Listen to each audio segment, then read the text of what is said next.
Path, ನನಗೆ ಸ್ವಲ್ಪ urgent ಕೆಲಸ ಇದೆ.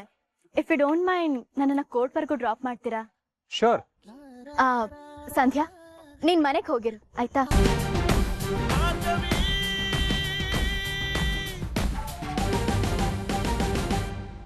Objection your honour. Advocate Bhargavi ತಮ್ಮ ಕಟ್ಟುಕತೆನ ಹೇಳೋದನ್ನ ಈ ಕೋರ್ಟಲ್ಲಿ ತುಂಬಾ ಚೆನ್ನಾಗಿ ರೂಢಿ ಮಾಡ್ಕೊಂಡಿದ್ದಾರೆ. ನನ್ನ ಕಕ್ಷಿದಾರನ್ನ ಕನ್ಫ್ಯೂಸ್ ಮಾಡಿ ಅವ್ರಿಗೆ ಬೇಕಾಗಿರೋ ಉತ್ತರನ ಇವ್ರ ಬಾಯಲ್ಲಿ ಹೇಳೋ ಹಾಗೆ ಮಾಡ್ತಿದ್ದಾರೆ. ನನಗ್ ಬೇಕಾದಂತ ಉತ್ತರ ಅಲ್ಲ ಇವ್ರ ಇರೋ ಸತ್ಯನ ಅವ್ರ ಬಾಯಿಂದ ಹೊರಗೆ ಬರ್ಸಿದೀನಿ ಸರ್.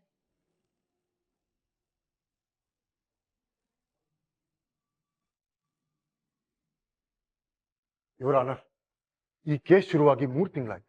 ವಿಕ್ರಮ್ ಭೂಪತಿ ಮೇಲಿರೋದು ಮೊಲೆಸ್ಟೇಷನ್ ಅಪವಾದ. ಅದು ಸಾಧಾರಣದ ಅಪವಾದ ಅಲ್ಲ ಇವರ. 3 ತಿಂಗಳಿಂದ ಅನ್ನ ನೀರು ನಿದ್ದೆ ಬಿಟ್ಟು ಕಂಗಾಲಾಗಿದ್ದಾರೆ. ಇಂಥ ಸಮಯದಲ್ಲಿ ಇನ್ನೊಂದು ಹೆಣ್ಣಿನ ಹೆಸರು ಹೇಳಿ ಅವ್ರಿಗೆ ಕನ್ಫ್ಯೂಸ್ ಮಾಡಿ ಗಾಬರಿ ಮಾಡಿ ಸಂಧ್ಯಾ ಹೆಸರು ಹೇಳೋ ಹಾಗೆ ಮಾಡಿದ್ದಾರೆ. ಜೆಪಿ, ವಿಕ್ರಮೇ ಸಂಧ್ಯಾ ಹೆಸರು ಹೇಳಿ ಒಪ್ಕೊಂಡಿದಾರಲ್ಲ, ಇದಕ್ಕೆ ನೀವೇನ್ ಹೇಳ್ತೀರಿ? Your honour, Vikram Bhupathi stress ಅಲ್ಲಿ ಹೀಗೆ ಮಾತಾಡಿದ್ದಾರೆ. ಅವ್ರ ಸಮಸ್ಥಿತಿ ಸರಿ ಹೋಗೋದಕ್ಕೆ 2 ದಿನಗಳ ಕಾಲಾವಕಾಶ ಕೊಡಬೇಕು ಅಂತ ತಮ್ಮಲ್ಲಿ ಕೇಳ್ಕೊಂತೀನಿ. ಪ್ಲೀಸ್.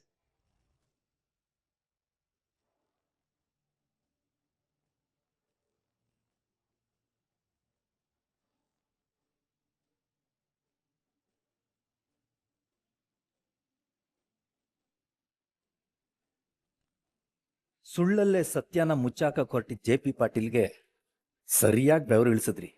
ಭಾರ್ಗವಿ, ನೀವು ನಿಜವಾಗ್ಲೂ ಗ್ರೇಟ್.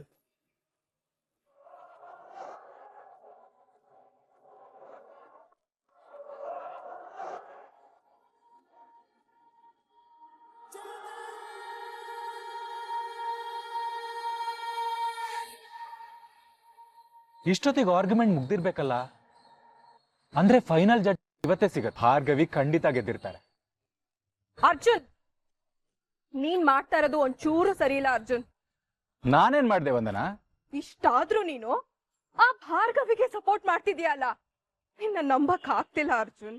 ನೀನು ಒಂದು ಹೆಣ್ಣಾಗಿ ಇಷ್ಟೆಲ್ಲ ನಿನ್ ಕಣ್ಮುಂದೆ ನಡೀತಾ ಇದ್ರು ಭಾರ್ಗವಿಗ್ ಸಪೋರ್ಟ್ ಮಾಡ್ತಿಲ್ಲ ಅಲ್ಲ? ನನಗೂ ಆಶ್ಚರ್ಯ ಆಗ್ತಾ ಇದೆ. ಯಾರ್ದೋ ಹಣೆ ಬರಕ್ಕೆ ನಾನ್ ನಿನಗ್ ದುಃಖ ಪಡ್ಲಿ? ಅಲ್ಲ, ನನ್ ತಂದೆ, ನನ್ ತಮ್ಮ, ನನ್ ಇಡೀ ಫ್ಯಾಮಿಲಿ ಸಫರ್ ಆಗ್ತಾ ಇದೆ. ಅದೇ ನಿನ್ ಕಣ್ಣಿಗೆ ಕಾಣ್ತಾ ಇಲ್ವಾ? ಇಷ್ಟೆಲ್ಲ ಆದ್ಮೇಲೂ ನಾನ್ ಅವಳಿಗೆ ಸಪೋರ್ಟ್ ಮಾಡು ಅಂತಿದ್ಯಾ? ಬಿಡು, ನಿನಗ ಅರ್ಥ ಮಾಡಿಸೋ ಸಾಹಸಕ್ಕೆ ನಾನ್ ಕೈ ಅರ್ಥ ಮಾಡ್ಕೊಳ್ಳೋ ಪ್ರಾಣಿನೂ ನೀನ. ಈ ಕೇಸಿಂದ ನಮ್ ಮದ್ವೆ ಡಿಲೇ ಆಗ್ತಿದೆ. ಆದಷ್ಟು ಬೇಗ ಅವಳ ಈ ಕೇಸಲ್ಲಿ ಸೋಲಿಸ್ತೀನಿ.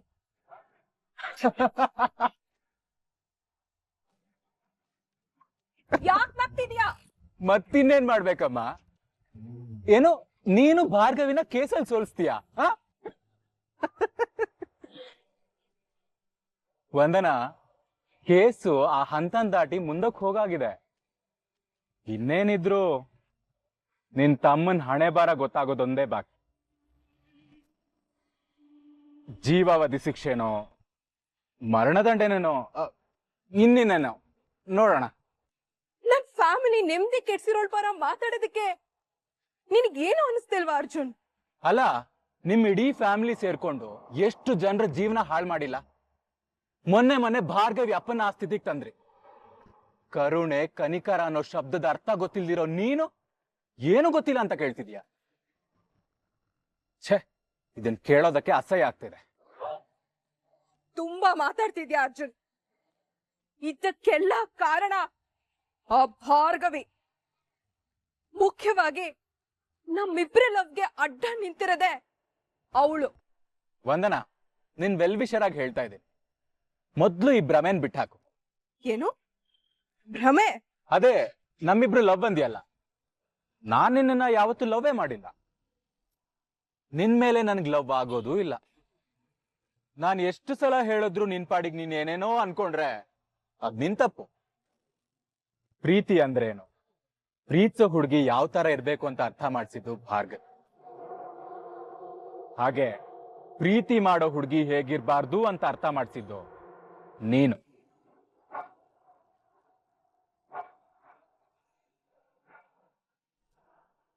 ವಾದ ವಿವಾದಗಳಲ್ಲಿ ಅಕ್ಯೂಸ್ಡ್ ಪರ ಲಾಯರ್ ಜೆ.ಪಿ. ಪಾಟೀಲ್ ಅವರು ಸಾಕ್ಷಿಗಳನ್ನು ಒದಗಿಸಿದ್ದಾರೆ.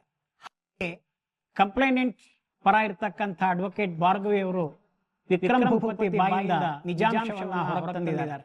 ವಾದ ವಿವಾದಗಳನ್ನು ಪರಿಶೀಲಿಸಿದಾಗ ಕೇಸ್ ವಿಕ್ರಮ್ ಭೂಪತಿಯ ಕಡೆಗೆ ಬೆಳ್ಳು ಮಾಡಿ ತೋರಿಸ್ತಾ ಇದೆ.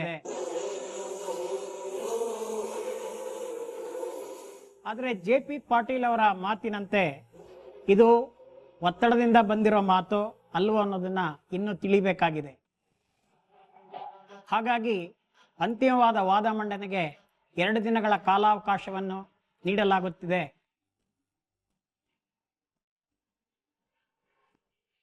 ಹಾಗೂ ಅದೇ ದಿನ ಫೈನಲ್ ಜಡ್ಜ್ಮೆಂಟ್ ಅಂತಿಮ ತೀರ್ಪನ್ನ ನೀಡಲಾಗುವುದು.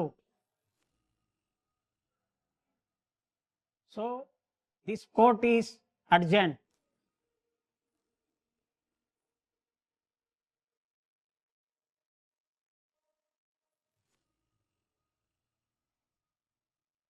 ಅವತ್ತೇ ಹೇಳಿದ್ನಲ್ಲ, ನೀನ್ ಯಾವಳನ್ನಾದ್ರೂ ಲವ್ ಮಾಡು, ಆದ್ರೆ ಮದ್ವೆ ಮಾತ್ರ ನನ್ ಜೊತೆನೆ, ಜೀವನನು ನನ್ ಜೊತೆನೆ. ನೀನು ಅವಳು ಒಂದಾಗಕ್ಕೆ ಯಾವ್ದೇ ಕಾರಣಕ್ಕೂ ಬಿಡೋದಿಲ್ಲ.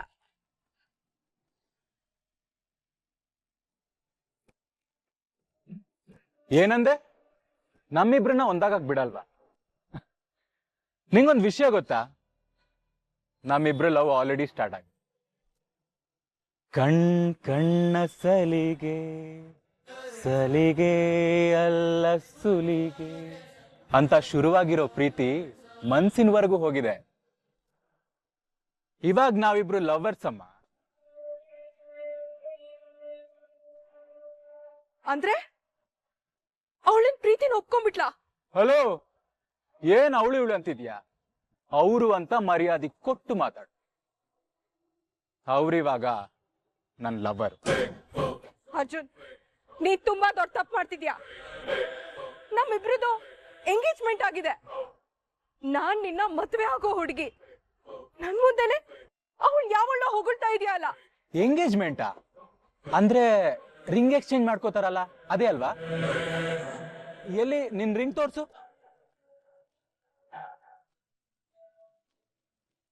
ಅವತ್ ನನ್ನ ಒಂದ್ ಮಾತು ಕೇಳ್ದೆ ಸೀಕ್ರೆಟ್ ಆಗಿ ಎಂಗೇಜ್ಮೆಂಟ್ ಮಾಡಿ ಮುಗ್ಸೋಣ ಅಂತ ಅನ್ಕೊಂಡ್ರಲ್ಲ, ಆದ್ರೆ ಎಂಗೇಜ್ಮೆಂಟೇ ನಡೀಲಿಲ್ಲ. ಸೊ ಭಾರ್ಗವಿನೇ ನನ್ ಪ್ರೀತಿ. ಯಾವತ್ತಿದ್ರು ಅವರೇ ನನ್ನ ಹೆಂಡತಿ ಆಗೋರು ಅಂತ ಅರ್ಥ ಆಯ್ತು. ಇನ್ಮೇಲೆ ನೀನು ನನ್ನ ಅವ್ರ ಮಧ್ಯೆ ಬರಬೇಡ.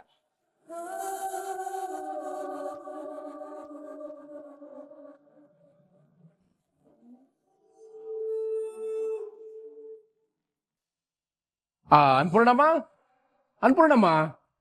ಯಾರು? ಬಂದ್ ಬನ್ನಿ, ಕೂತ್ಕೊ ಬನ್ನಿ ರಮಣ.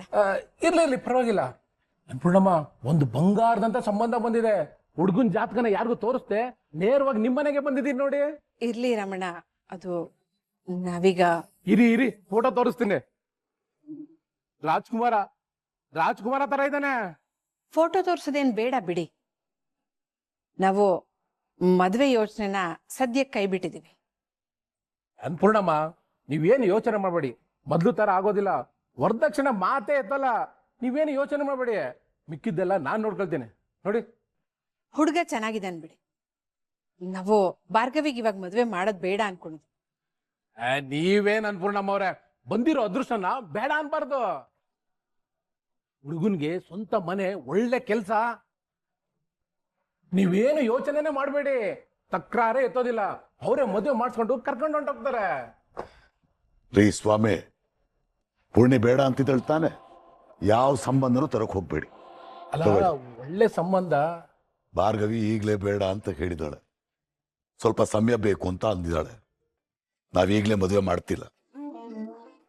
ಬೆಳ್ ನಿಂತಿರೋ ಹೆಣ್ಮಗ್ಳು ಒಳ್ಳೆ ಸಂಬಂಧ ಬಂದಾಗ ಬೇಡ ಅನ್ನೋದಕ್ಕೆ? ಅಲ್ರಿ, ಅವಳು ನಮ್ಮ ಮಗಳು, ನಿಮ್ಮ ಮಗಳು. ಯಾಕೆ ಇಷ್ಟೊಂದು ಒತ್ತಾಯ ಮಾಡ್ತಿದ್ದೀರಾ?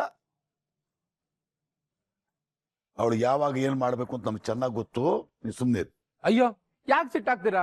ಏನೋ ನಿಮ್ ಒಳ್ಳೇದಕ್ಕೆ ಅಂತಾನೆ ಹೇಳ್ದೆ. ಈಗಿನ ಕಾಲದ ಮಕ್ಳನ್ನ ನಂಬೋಕೆ ಆಗೋದಿಲ್ಲ.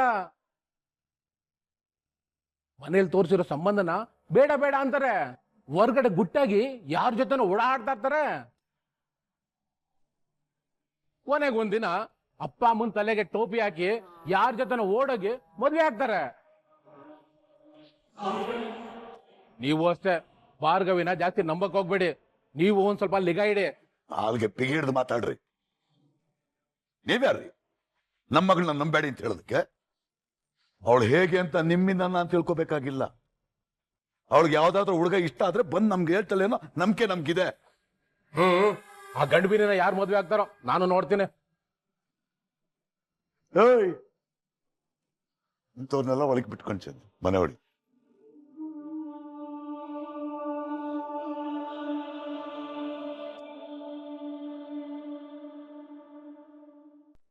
ಇವರು JP ಪಾಟೀಲ್. ಅಲ್ಲ ಅಲ್ಲ ಅಲ್ಲ ಅಲ್ಲ ಅಣ್ಣ, ಇವ್ರು JP ಪಾಟೀಲ್ ಕಡೆಯವ್ರಲ್ಲ, ಇವ್ರು ನಮ್ ಕಡೆಯವರು.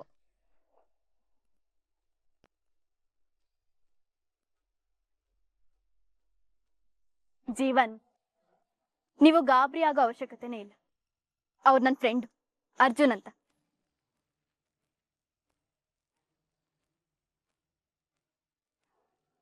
ಈ ಕೇಸ್ ಇಷ್ಟು ಮುಂದುವರಿಯೋಕೆ ಅವ್ರ ಪಾತ್ರನೂ ಇದೆ. ಸಂಧ್ಯಾಗೆ ನ್ಯಾಯ ಸಿಗ್ಬೇಕು ಅಂತ, ಈ ಕೇಸ್ನ ನಾವೇ ಗೆಲ್ಲಬೇಕು ಅಂತ ನಮಗ್ ತುಂಬಾನೇ ಸಹಾಯ ಮಾಡಿದ್ದಾರೆ.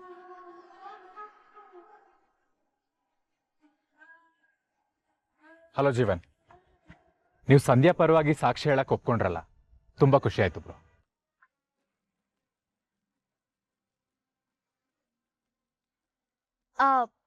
ಪಾಥ, ನನಗೆ ಸ್ವಲ್ಪ ಅರ್ಜೆಂಟ್ ಕೆಲಸ ಇದೆ. ಇಫ್ ಯು ಡೋಂಟ್ ಮೈಂಡ್ ನನ್ನನ್ನ ಕೋರ್ಟ್ವರೆಗೂ ಡ್ರಾಪ್ ಮಾಡ್ತೀರಾ? ಶೋರ್. ಸಂಧ್ಯಾ, ನೀನ್ ಮನೆಗೆ ಹೋಗಿರು ಆಯ್ತಾ? ಜೀವನ್, ನೀವು ಹುಷಾರಾಗಿರಿ.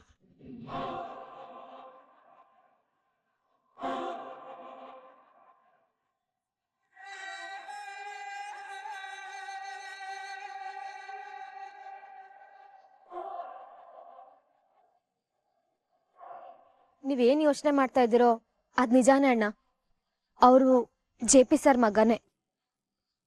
ಆದ್ರೆ ಈ ವಿಷಯದಲ್ಲಿ ಅವ್ರು ಭಾರ್ಗವಿ ಅಕ್ಕಂಗೆ ಸಪೋರ್ಟ್ ಮಾಡ್ತಾ ಇದ್ದಾರೆ, ನನಗೋಸ್ಕರ ಹೋರಾಡ್ತಾ ಇದ್ದಾರೆ. ಆದ್ರೆ ಈ ವಿಷಯ ಅವ್ರ ಮನೆಯವ್ರು ಯಾರಿಗೂ ಗೊತ್ತಿಲ್ಲ. ಓ, ಅದೇ ಅನ್ಕೊಂಡೆ. ಒಂದ್ಸರಿ ಅವ್ರನ್ನ ನೋಡಿ ಶಾಕ್ ಆಯ್ತು. ಅವ್ರು ಯಾರ ಹತ್ರನೂ ನಿಮ್ ಬಗ್ಗೆ ಮಾತಾಡಲ್ಲ ಅಣ್ಣ, ನೀವ್ ಹೆದರ್ಕೊಳ್ಬೇಡಿ. ನಾನ್ ಬರ್ತೀನಿ.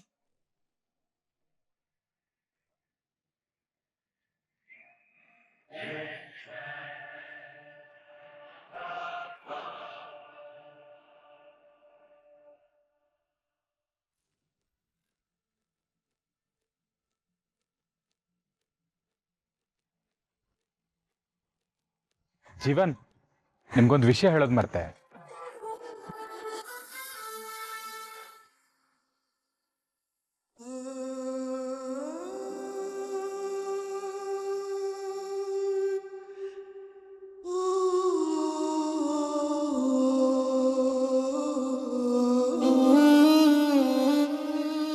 ಇನ್ನು ಆ ಬ್ರೋಕರ್ ಹೇಳಿದ ಮಾತನ್ನ ಯೋಚನೆ ಮಾಡ್ತಿದ್ಯಾ ಪೂರ್ಣಿ?